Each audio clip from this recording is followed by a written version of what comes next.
mencerdaskan kehidupan bangsa menjadi salah satu tujuan nasional. Hal ini ditegaskan dalam konstitusi negara dan menjadi amanat kemerdekaan. Artinya, pendidikan baik formal maupun non-formal menjadi fokus utama bagi seluruh pihak, terutama pemerintah, untuk mencapai kemerdekaan sejati. Namun, apakah tujuan nasional tersebut telah tercapai dan menjadi bukti Indonesia benar-benar merdeka? Pengajar muda Yayasan Gerakan Indonesia Mengajar berjalan menuju pelosok-pelosok Bualemo untuk menemukan jawaban itu. Keterbatasan akses jalan dan informasi menjadi jurang pemisah yang begitu nyata bagi sejumlah desa di kabupaten ini. Tidak semua jalan beraspal. Tidak semua desa menikmati kemudahan akses informasi dan komunikasi. Tidak semua menikmati nyala listrik sepanjang hari. Tapi justru dari keterbatasan itu, lahir mimpi-mimpi kecil dan upaya-upaya besar yang menerangi jalan pendidikan di pelosok Bualemo. Kita akan berjalan bersama dari ujung timur ke ujung barat. Bergerak dari ujung utara menuju ujung selatan. Menemukan lilin-lilin kecil dari pelosok Bualemo yang menerangi jalan pendidikan di negeri sejuta ladang ini.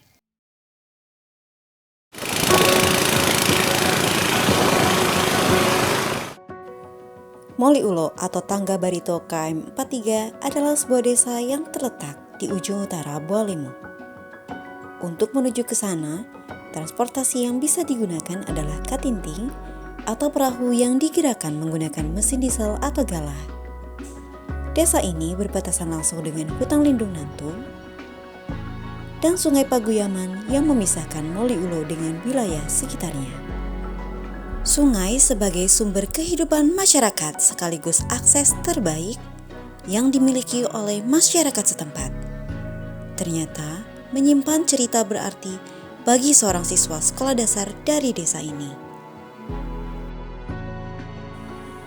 Adalah Rahman Mole, seorang siswa kelas 6 dari SDN 11 Dulupi yang begitu lekat dengan perjuangan mengarungi Sungai Paguyaman.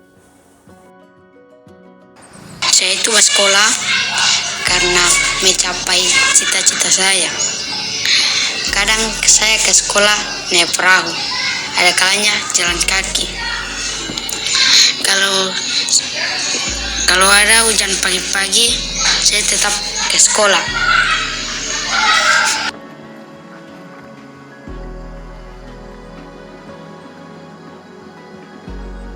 Sungai menjadi sahabat bagi Reski, panggilan sehari-hari Rahman Mole.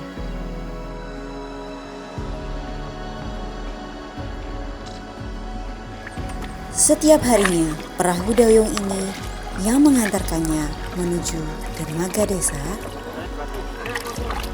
dari rumahnya di area kebun seberang sungai. Perahu ini akan ditambatkan sebelum ia berjalan kaki menuju sekolah.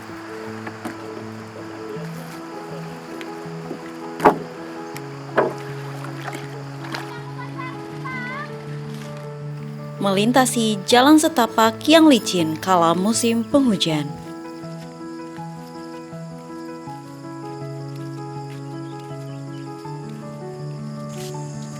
Dan berdebu kala musim kemarau.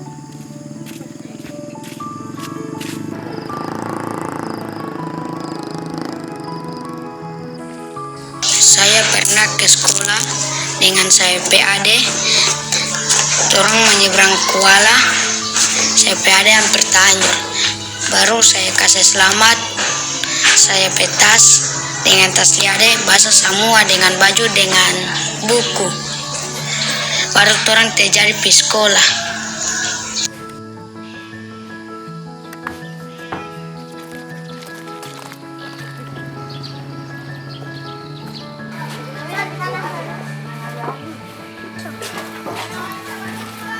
Kalian 2000 berapa?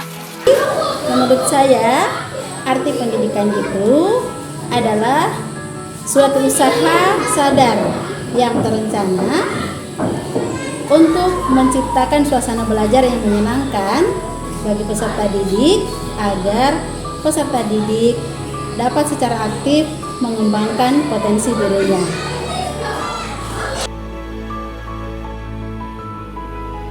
Pandangan saya terhadap adik Reski, anaknya itu boleh dikatakan sangat rajin untuk datang ke sekolah. Ya, jadi anaknya rajin ke sekolah. Ini terbukti walaupun hujan maupun banjir, anaknya tetap berusaha untuk datang ke sekolah. Padahal dia harus menyeberang sungai dengan perahu kecil, tapi dia tetap berusaha untuk datang ke sekolah.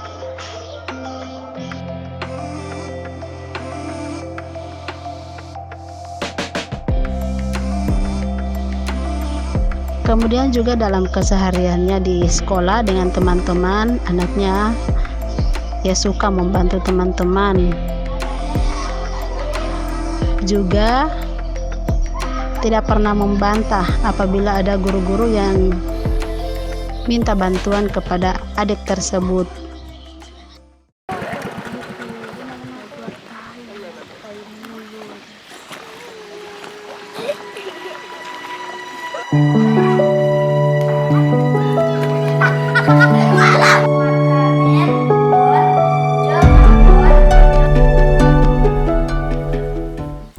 Di balik rindang hutan lindung Nantu, tersimpan cerita perjuangan yang tak lekang oleh waktu.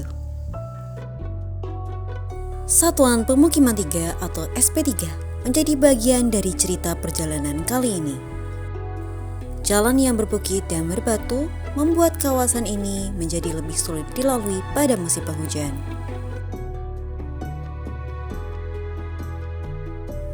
Bahkan di musim kemarau, jalan menuju Saritani SP3 cukup menantang dan perlu kehati-hatian untuk melintasinya.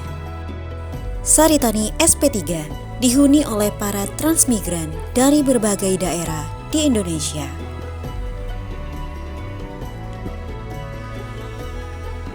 Satu di antaranya adalah Bapak Bunairi, seorang murid sekolah kampung, sekolah kejar paket yang diorbitkan di kawasan Saritani SP3.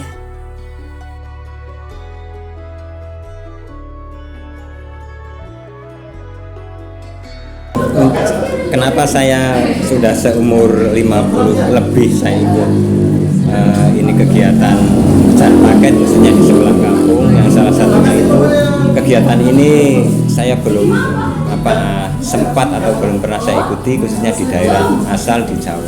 Nah, ternyata di lokasi seperti ini yang jauh terpencil, jauh dari keramaian, bahkan mungkin ini tentang fasilitas pendidikan itu yang sangat minim, tapi yang alhamdulillah di SP3 ada suatu kegiatan yang bisa memotivasi saya tentang khususnya itu mencari untuk ini tingkatan pendidikan meskipun hanya ijazah kesetaraan.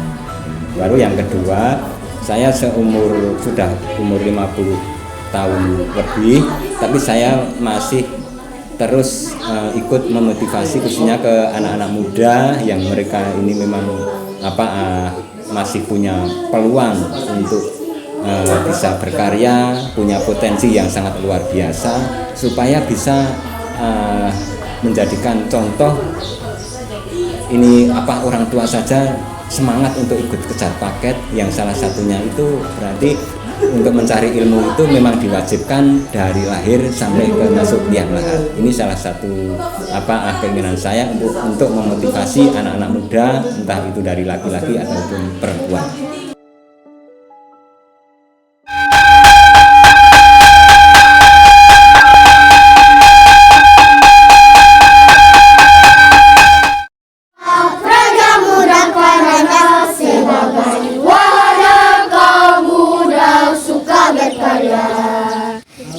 Pembangunan sebagai perekat bangsa, disiplin, berani dan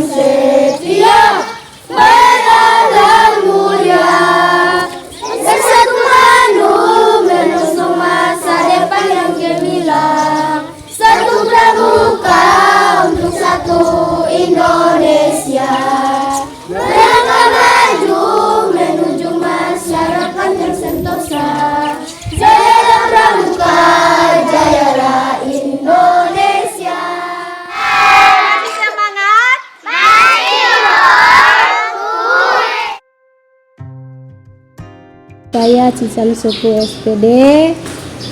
Saya mengajar di sekolah ini sejak tahun 2009. Selama saya mengajar di sekolah ini, ada beberapa tantangan yang saya hadapi. Dulu saya tinggal di dusun sebelah. Dari perjalanan dari dusun sebelah ke SDN 2 yang saya tempat mengajar itu sekitar 1 kilo. Kami dari sana itu lewat bukit, saya dengan siswa, ada beberapa siswa itu jalan kaki lewat bukit. Tapi kalau musim kemarau itu jalannya bagus. Tapi kalau musim hujan jalannya setengah mati dilalui karena licin. Jalannya itu licin sampai kami berjalan itu berpegangan tangan. Ada salah satu siswa yang terpeleset, siswa lain menolong. Bahkan saya sempat terpeleset di saat perjalanan musim hujan. Alhamdulillah salah satu siswa menolong saya sambil dipegang. Sampai berkata, "Ibu, hati-hati, kita sama-sama jalan sini." Bahkan tersentuh hati saya semangatnya siswa untuk sekolah di sini meskipun melalui jalan yang seperti itu. Jadi saya semangat sekali karena melihat siswa begitu semangat datang ke sekolah meskipun tantangan yang begitu banyak yang mereka hadapi tetap untuk datang ke sekolah ini.